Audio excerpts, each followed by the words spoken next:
Film Appreciation Podcast. The movie I'm going to be talking about today is called Hardball, which was made in 2001. The movie is a sports/drama and includes many actors such as the star Keanu Reeves and now big name Michael B. Jordan. The movie is based on a book about an editor coming to teach a youth team baseball. The main character, Connor, Keanu Reeves, is a broke gambler who owes a lot of people money. He is shown hanging out in bars, drinking, getting into fights, and with his life spiraling downhill, he is hit with the opportunity, more so forced, into coaching a Little League baseball team of black boys from Chicago in order to pay back his debt.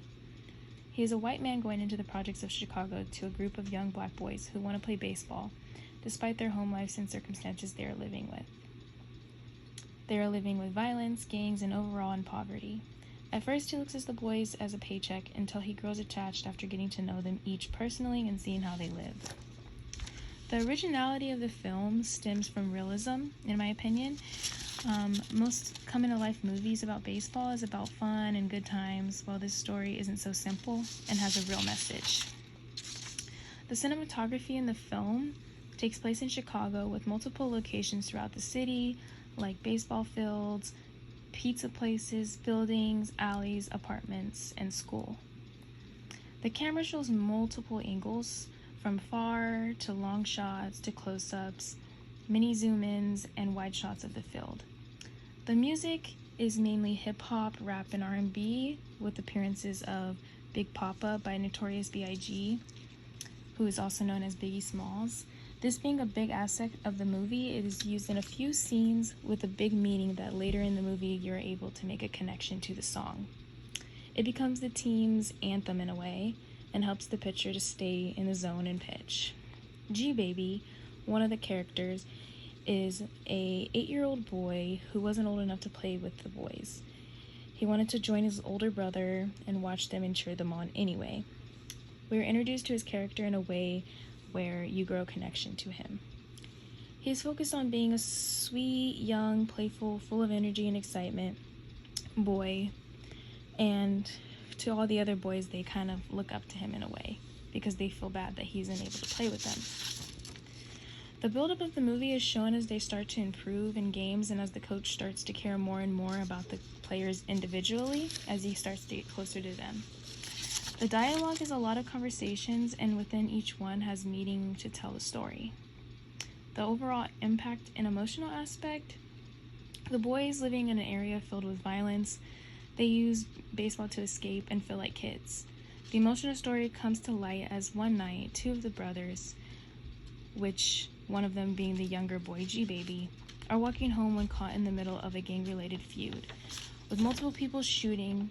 In the result, the youngest boy, G-Baby, is shot and killed at just 8 years old.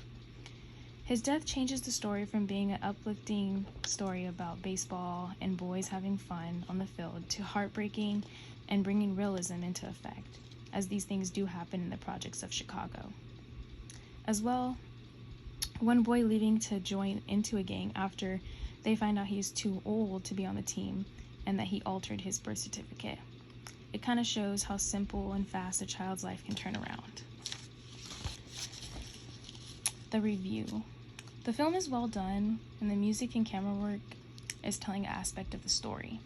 I believe the realism is not in the ending, but showing how the realism can bring a happy note and emotional note, and showing how not every boy making it to the end is more real than just showing what really happens to children living in poverty and violence with little opportunity.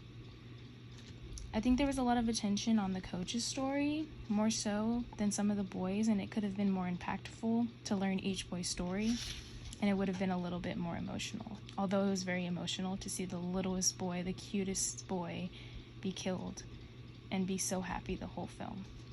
The acting was very well done for the boys' ages, and filming and lighting is very clear, with good transitions for it being made in the 2000s. You can tell based on the surroundings as well as the outfits and style and the music choice. The cultural implications are shown for how little black boys are treated and going through such a young age with little opportunity to move forward and getting out, showing how easily they are put into street violence in order to stay alive. A personal take of the movie is it's been one of my favorite movies for a really long time, and I've always thought it was such a good movie until the sad part happened. But I really like that the realism timeline, that it isn't glamorized, and it shows how having an adult role model figure can change so much in a young man's life. So I overall really love the movie, and it's a movie I can rewatch over and over without getting tired of it. Even though I know the sad part is happening, each time I watch it, it's just as emotional.